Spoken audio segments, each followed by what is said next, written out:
बिस्मिल्लाहिर्रहमानिर्रहीम। अस्सलाम वालेकुम नाज़रीन, आप यूट्यूब चैनल देख रहे हैं। मैं इमरान ख़ान हूँ। पाकिस्तान में कल ईद का पहला दिन था। बड़ा ही धमाका खेज़ किस्म का दिन था ख़ित्ते के हवाले से। लेकिन सबसे पहले आगाज़ करते हैं पाकिस्तान के सबसे बड़े और मकबूल लीडर, पाकिस्तान के साबिक़ वज़ीर आज़म और पाकिस्तान की आवाम की अक्सरियत के मुश्तरका लीडर इमरान ख़ान साहब। उन्होंने अपने बेटों से बात की है टेलीफ़ोन पर, और बात तो बड़ी लंबी चौड़ी है, लेकिन एक जुमले में सारी कहानी है। इमरान ख़ान ने अपने बेटे से कहा, जो उनकी बहन ने रिपोर्ट भी किया, कि कासिम, मेरे पाकिस्तानियों को मेरी तरफ से ईद मुबारक देना। ये इमरान ख़ान साहब ने जेल से आप सारे पाकिस्तानियों को ईद मुबारक का पैगाम भेजा है। तो अब मैं इससे ज़्यादा क्या कहूँ। वो जेल में भी आपके बारे में सोचता है, जेल काट भी आपकी वजह से रहा है। उसने कहा था कि मैं आपका नाक नहीं कटवाऊँगा। उसने कहा था कि मैं आपको झुकने नहीं दूँगा। उसने कहा था जो जो वादा उसने आपके साथ किया उसने पूरा किया। वो भागा नहीं डर के। उसने सौदेबाजी नहीं की। उसने आसिम मुनीर के सामने घुटने नहीं टेके, वरना हर जर्नैल के सामने हर सियासतदान ने या तो घुटने टेके हैं या गर्दन कटवाई है। इमरान ख़ान साहब ने फंसा भी लिया और हार भी नहीं मानता। एक आंख भी उसकी इन्होंने ज़ाया कर दी, और ये सरकारी ज़राए बताते हैं। और इसके बावजूद वो आदमी पीछे हटने के लिए तैयार नहीं है। ये इमरान ख़ान का पैगाम था, आप तक पहुंच गया। इमरान ख़ान ने और भी बहुत पैगाम दिए हैं आपके लिए, और उसको उम्मीद है कि उसकी कौम एक दिन खड़ी हो जाएगी, और इसी उम्मीद के सहारे वो ये लड़ाई इस कौम के लिए लड़ रहा है। बहरहाल, अभी चलते हैं जो खित्ते की सूरत हाल है उसकी तरफ। इसराइल ने ईरान की एटमी साइट पर हमला किया, और इसके जवाब में ईरान ने भी इसराइल की एटमी तनसीबात के करीब बड़ा खौफनाक अटैक किया है। अब इन दोनों हमलों में कोई ताबकारी फैली नहीं है, लेकिन ये खदशात बढ़ते चले जा रहे हैं। आलमी इदारा जो एटॉमिक मामलात को देखता है, AIEA, वो खासे परेशान है कि अगर कहीं रेडिएशन हो गई या कोई इस तरह के हालात पैदा हो गए तो दुनिया बड़ी अजीबोगरीब सिचुएशन से दो चार हो जाएगी। वो लोग जिनका जंग के लिए कोई कसूर नहीं है वो भी इसको भुगतेंगे। ईरान ने जौहरी तनसीबात के ऊपर जो है वो उनके करीब अटैक किया है, और ये जो एक शहर है ईरान का, दिमोना, यहाँ पे ईरान ने हमला किया। और पहले इससे ईरान के शहर नतंज पे जौहरी तनसीबात पर इसराइल और अमेरिका ने हमले किए थे। ईरान ने अब जवाबी कार्रवाई की है, और ये सहूनी जौहरी तनसीबात पर उसने हमला कर दिया है। अब दो जगहों पे ईरान ने अटैक किया। इन दोनों जगहों के दरमियान ज़्यादा कोई फासला नहीं है, यानी अगर आप स्ट्रेट लाइन देखें तो लगभग 25-30 किलोमीटर का फासला है। ये इस जगह पे ईरान ने अटैक किया। इसमें से एक अराद शहर है और एक डमूना का इलाका है। अराद का इलाका और डमूना का इलाका, यहाँ पे करीबी इसराइल की जो है वो जौहरी तनसीबात हैं, और इसके बाद पूरे खित्ते में ख़ासतौर पे इसराइल में खौफ की लहर दौड़ गई है। लेकिन इन दोनों हमलों ने नुकसान बहुत ज़्यादा कर दिया है।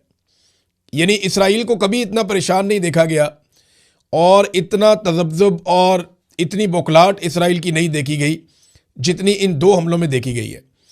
ये दोनों हमले बैलिस्टिक मिसाइल के ज़रिए किए गए ईरान की जानिब से, और इन दोनों हमलों को रोकने के लिए आयरन डूम ने अपना पूरा जोर लगाया। वजह यह है कि जो जितना हसास इलाका होता है वहाँ पे फ़िज़ाई दिफाई निज़ाम उतना मजबूत और मरबूत लगाया जाता है। आयरन डोम की जो छतरी पूरे इसराइल के ऊपर लगाई गई थी, इस इलाके पे ख़ास तौर पे बैटरियां और इंटरसेप्टर्स जो हैं वो उनको लगाया गया था, उनकी ड्यूटी थी यहाँ पे। लेकिन पूरी कोशिश के बावजूद ईरान के इन बैलिस्टिक मिसाइल्स को रोकने में आयरन डोम या फ़िज़ाई दिफाई निज़ाम जो है इसराइल का वो नाकाम रहा। अब तबाही बहुत ज़्यादा हुई है। ये जो अराद का इलाका है, यहाँ से तो रिपोर्ट हो रहा है कि 100 से ज़ायद लोग इसमें ज़ख्मी हुए हैं। अभी तक कोई जो मारे गए हैं वो तो रिपोर्ट नहीं हुए, लेकिन 100 से ज़ायद ज़ख्मी हुए हैं, और बहुत सारे लोगों के बारे में बताया जा रहा है कि वो मलबे के नीचे दबे हुए हैं, और वहाँ पे इमदादी कार्रवाइयाँ जारी हैं।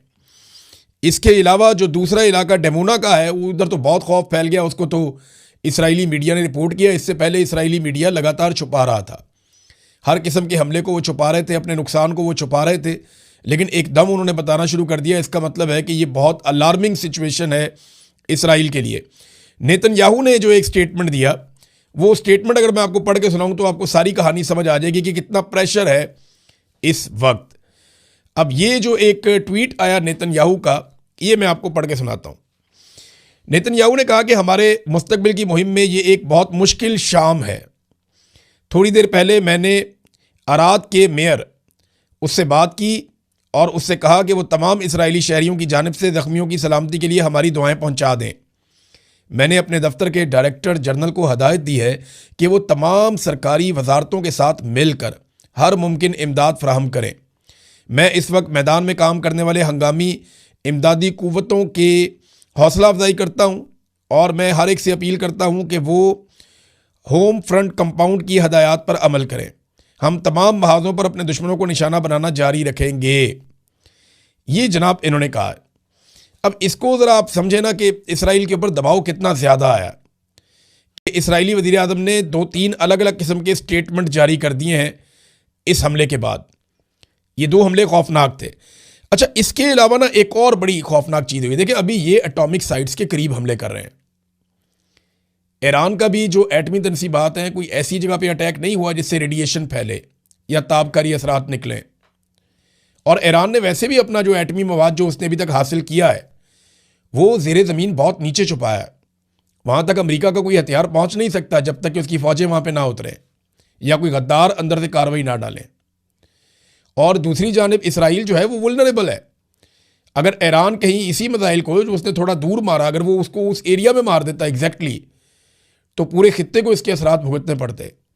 ये बात अमेरिका को भी समझनी पड़ेगी और इसराइल को भी समझनी पड़ेगी और पूरी दुनिया को कि ये आग से खेल रहे हैं और लाखों इंसानों की जानें, जिंदगियां, उनकी सेहत ये खतरे में पड़ जाएगी पूरे खित्ते में।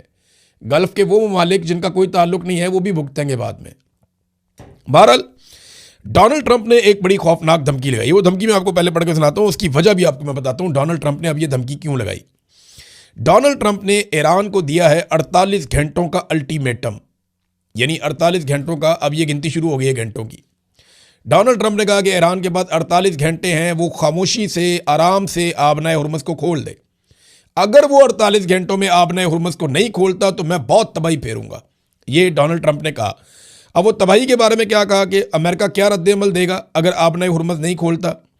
उन्होंने कहा जी ईरान के अहम पावर प्लांट्स को निशाना बनाएंगे जिसका आगाज़ बड़े बिजली घरों से किया जाएगा। वाशिंगटन इस मामले में किसी ताख़ीर का मुतहम्मिल नहीं हो सकता। ये जनाब डोनाल्ड ट्रंप ने धमकी लगाई और खुलकर लगाई कि हम इनकी तनसीबात सारी तबाह कर देंगे ईरान की और बहुत नुकसान पहुंचाएंगे। इसका रद्द-ए-अमल जो है वो ईरान ने भी दिया है और ईरान का रद्द-ए-अमल पहले आप पढ़ लो, मैं बताता हूँ आपको ये क्यों डोनाल्ड ट्रंप ने यह कहा कि 48 घंटे में आपने हुर्मुज़ ना खोली तो ईरान के पावर प्लांट तबाह कर दिए जाएंगे। ये क्यों कहा ये मैं आपको बाद में बताता हूँ, लेकिन पहले आप ईरान का जवाब देख लें। उन्होंने कहा जी following previous warning, if Iran fuel and energy infrastructure is attacked by the enemy, अगर दुश्मन ने ईरान के जो फ्यूल के और एनर्जी के, तवानाई के इंफ्रास्ट्रक्चर हैं, अगर उनको तबाह किया, उसके ऊपर हमला किया, तो इसके बदले में खित्ते में जो अमेरिका और उसके रजीम से मुताल्लिक जितने भी रीजनल टारगेट्स हैं और जितने भी इंफ्रास्ट्रक्चर्स हैं वो सारे निशाना बनेंगे, चाहे वो एनर्जी के हैं चाहे वो इंफॉर्मेशन टेक्नोलॉजी के हैं। ईरान ने भी जवाब दिया कि फिर पूरे रीजन के अंदर, यानी पहले भी वो ये कह चुके हैं कि अगर हमारी बिजली या तवानाई बंद होगी या हमारी ऑयल साइट्स के ऊपर अटैक किया जाएगा, एनर्जी साइट्स के ऊपर अटैक किया जाएगा, तो फिर बचेगी किसी की भी नहीं। और यहाँ पे याद रखिएगा अमेरिकन कंपनियाँ दुनिया में सबसे ज़्यादा दौलत बना के यहाँ से ले जाती हैं। ये बड़ी बड़ी जो तनसीबात हैं, बड़ी बड़ी जो ऑफिसेज हैं, ये बड़ा बड़ा जो निज़ाम चल रहा है, इसमें अमेरिकन बेशुमार पैसा कमा रहे हैं। ऑयल कंपनीज में ख़ास तौर पे इस बिज़नेस में अमेरिकन बिलियनियर्स, इसके अंदर उनकी बड़ी बड़ी कंपनियां हैं और बहुत पैसा अमेरिका में जाता है। बहरहाल अब ये ईरान ने भी वापस वार्निंग दे दी है कि जनाब आप जो करेंगे वो फिर हम भी करेंगे। ये बात हमें ज़हन में रखनी पड़ेगी कि ईरान को जो ईरान के साथ किया गया, ईरान ने वापस वो किया, और जो ईरान ने वार्निंग दी, ईरान ने उसके ऊपर अमल दरामद किया। उन्होंने इस जंग में अपनी एक क्रेडिबिलिटी बनाई है कि जो हम कहते हैं फिर वो हम कर भी देते हैं। जब हम बताते हैं कि अगर ये किया तो ये करेंगे, तो फिर वो हम कर भी देते हैं। अब नाज़रीन, अमेरिका को ये क्यों करना पड़ रहा है? देखिए, कुछ ममालिक ने ईरान से रब्ता किया है, मुबैना तौर पर जापान भी उनमें से एक बताया जा रहा है।